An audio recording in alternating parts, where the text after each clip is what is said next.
What's up guys, it's Will here, back again, and today we're here to talk about something very important.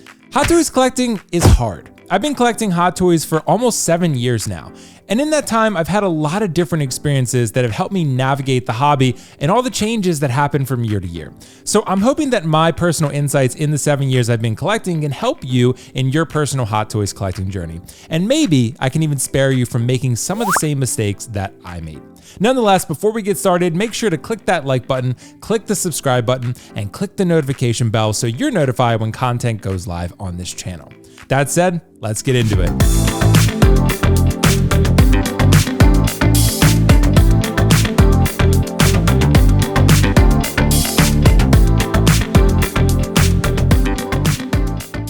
Thank you guys so much for joining me for another video today, and I think this is going to be a good one. I am wearing a hoodie instead of the traditional tank top that you normally see me in, and that is just because we have a heating system downstairs in my house that is currently broken, so I have to wear layers so I don't turn into a human popsicle.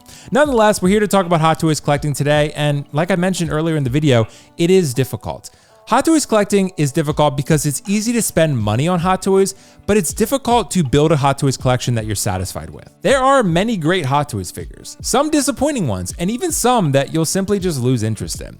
So how can you as a hot toys collector make the right choices? Well, you can start by asking yourself why you want to buy a hot toys figure and what it will mean once you have it. Buying hot toys figures that lack personal meaning to you will typically lead to dissatisfaction eventually. There are so many cool hot toys figures. Almost every hot toys figure is cool in at least one way, maybe even multiple ways for most of them.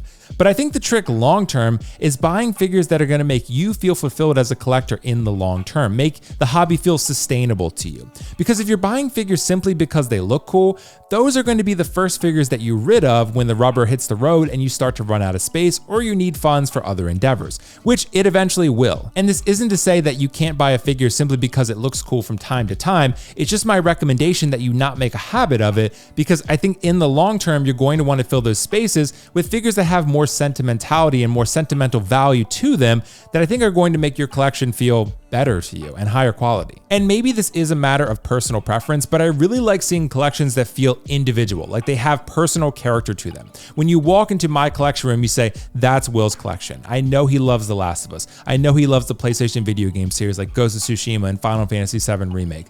Those are the things that really sustain Will. And of course, he's a big Marvel and Star Wars fan. Instead of me buying figures that look cool because I think it's going to be what other people want to see. The second reality that I want to share with you guys is that as you progress through your hot toys collecting journey, you're going to eventually realize that space is often a bigger concern than cost. Space is the collector's kryptonite, and hot toys collectors are certainly not exempt from this reality. Many of us have finite spaces that we can display our collection in, and expanding outside of that space is neither prudent nor productive or healthy for most collectors long term. So what do you do with the space that you have available to you? Well, you have to maximize it and make it look as clean and aesthetically pleasing and fulfilling to you as possible, but you also have to fill it with figures again that are going to have meaning to you. So again, when you have to make tough decisions and remove figures that no longer fit within your collection, you're going to remove the ones that simply look cool but don't feel cool to you. These hot toys figures are certainly expensive. No one is denying that. That is a reality that I think all of us hot toys collectors can certainly affirm. But at the end of the day, a lot of hot toys collectors are going to make it work. They're going to really find the funds to make a figure purchase that they really want if they feel that that figure is essential to their collection and they feel some sort of nostalgic pull to it. That said, my third point here is that patience makes your dollar go a lot further. As a hot toys collector, you will experience a seemingly endless source of temptation from Hong Kong. Hong Kong is where these figures release first from Hot Toys' its secret base. So Hong Kong resellers will go line up, buy these figures, and sell them to collectors around the world for a premium price. I don't think there's anything wrong with doing it every once in a while, but I would certainly not make a habit of it, because unfortunately, hot toys collecting and your wallet are irrevocably linked, and they're going to be linked permanently. Once a couple weeks go by, you're not even going to think about it anymore. There's so many other figures that are releasing that it's really going to become an afterthought after a while. And the fourth reality that I want to share with you guys is that there's always going to be another version of a figure, typically a better one. I find myself to be guilty of this mistake quite often. There are a lot of figures that I find that are announced that I think to be iconic, definitive representations of a specific character, and sometimes I feel a little bit of FOMO in that I feel like if I miss this version of a figure, that I'm not going to be able to have that iconic representation, and I'm never going to have that opportunity to obtain it once again. Well, that's usually not the case. With most figures, there's always another version. It depends on the character. If the character is not super popular, Hot Toys may decide to not make that figure again. But if it's Darth Vader, for example, or Iron Man, there will always be another. It may take a couple years. It depends how patient of a collector you are, but I don't want people to panic and FOMO for a figure they really don't want just because they feel like they're going to miss out on a representation that's not really important to them, but more so important to how their collection looks to other people. Sometimes that original version is better. This certainly happens from time to time. More often than not, though, there is a remake, a 2.0, or just a different version that is superior in some way, shape, or form. So if you're not really feeling it and you don't feel like this figure is essential to your collection, this version is not speaking to you, then just pass. And the fifth reality that I want to discuss is that engaging with this community is going to make this hobby much more fun for you. To me, this is just a basic human reality. Many human beings want to feel connected to other people, and we can do that through Hot Toys collecting. We want to connect with people over shared interests, and Hot Toys collecting is certainly an avenue to explore that with people you otherwise maybe would have never met. I've met so many good friends through Hot Toys collecting and really just been able to engage with the community in a way that has really enriched my own life. And a community really does offer that, and Hot Toys certainly has a very good one. And the sixth reality is that buying nice is what will fulfill you long term. So buy nice or buy twice, in other words. Buying nice figures will really make your collection, for one, feel higher quality to you. It'll make you feel more engaged and have more fun with the hobby because you have something that you feel is special and really detailed and intricate and the most accurate representation to the figure that you're trying to go for.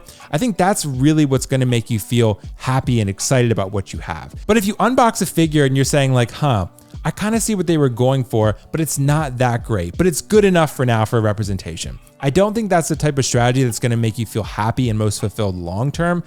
So buying the nicest things you can that you can reasonably afford, that's really the best option. And sometimes you have to make sacrifices to buy the nicer version, but this is necessary to have the best collection that represents you. And the seventh reality that I want to discuss is that display cases matter. A lot. I've discussed this before in other videos, but my collection has transformed tremendously because of my purchasing of ModuSpace display cases. I originally had wooden antique cabinets that my dad got from an antique store that were closing down, and those were certainly good for their time. They served their purpose. But since I've updated to ModuCase display cases, my collection has really turned into what I always dreamed of it to be. Display cases can certainly make or break a figure collection, so that's why I do want collectors to be thoughtful about their choices and be deliberate about what display cases they're choosing to display their collection, because it truly does matter. For one, it's more fulfilling for you, and two, it's more appealing to other people when they try to engage with your collection if they can marvel at the amazing display that you have behind you. And the eighth reality is one that I find to be slightly controversial, but I do think it's important. Don't worry about pleather materials as much, because there's likely going to be a newer version before yours ever degrades. Most businesses, including Hot Toys Collectibles, are all about planned obsolescence. So what this means essentially is that a business makes a product that they know is going to be obsolete in time, so that they then can create a new product and charge you again for that new product, instead of you buying something once that you're going to have in perpetuity. You know, with pleather materials, yes, they will eventually degrade. More often than not, if you keep a figure in a reasonably controlled climate, they're not going to degrade anytime soon. So a lot of times there is going to be a newer version, a 2.0 of that figure that has pleather materials, or just a newer version that you're going to want more that maybe will have real leather by that time that it releases. So I do think collectors worry too much about pleather when a lot of times it reduces the enjoyment of having that figure in their collection. And the ninth suggestion that I have is that you should do your best to ignore the excessive negativity, because it will inhibit your fun. One of the suggestions that I made earlier was to engage with the community to enrich your Hot Toys collecting experience. Most often, you're going to have a really good time with that. You're going to have good experiences interacting with people who are mostly very kind and friendly and patient, but there will be some interactions from time to time where you experience some negativity and hostility, maybe even unprovoked. It just depends on the situation. Negativity is necessary sometimes when it comes to criticism, but excessive negativity, whether it be for clicks or for attention or just for trolling online, can sometimes find its way into our hobby, and that's something that you should do your best to try to avoid, just because again, it will sort of reduce the amount of fun that you have, because you're going to be angry and upset more frequently, and that's not something that should be associated with your Hot Toys collecting. And the last suggestion that I want to make here is that you should remember that this is a marathon and not a sprint. A marathon is by its nature lengthy. A sprint is generally not. Most Hot Toys collectors, particularly newer ones, I did this myself, really try to sprint past other collectors because they feel they have to account for missed time. A lot of collectors who have been collecting Hot Toys for a long period of time have accumulated a lot of figures and built a really great display, whereas a new collector feels that sort of subtle peer pressure to build up their collection as quickly as possible because they want to feel like they're part of the community and they have something respectable. Try to avoid this if you can. This is truly a marathon, and you don't want to get in a situation where you're buying a ton of figures that again have no personal meaning to you that you're going to have to offload, usually at a loss. If you take your time, buy the right figures for you, I think you're going to have a meaningful collection that was built the right way, instead of trying to fast track it and usually degrading the collection in the process. And that's that, guys. Thank you so much for joining me for this video today. I hope that my experiences were helpful. Hopefully I was able to communicate them in a way that I think will be, insightful or helpful to your Hot Toys collecting journey. If you did enjoy the video, let me know in the comment section below. And of course, make sure to like the video, subscribe to the channel, and click the notification bell so that you are notified when content goes live here. There's going to be a bunch of other videos coming to this channel soon. Make sure to check out our live streams, our reviews, and other great videos that I think are, pretty good for Hot Toys collecting. So if you have some thoughts, drop them in the comments below, as I mentioned. But other than that, thank you guys again. I appreciate you as always. I will catch you in the next video. Peace out. See you later. Bye.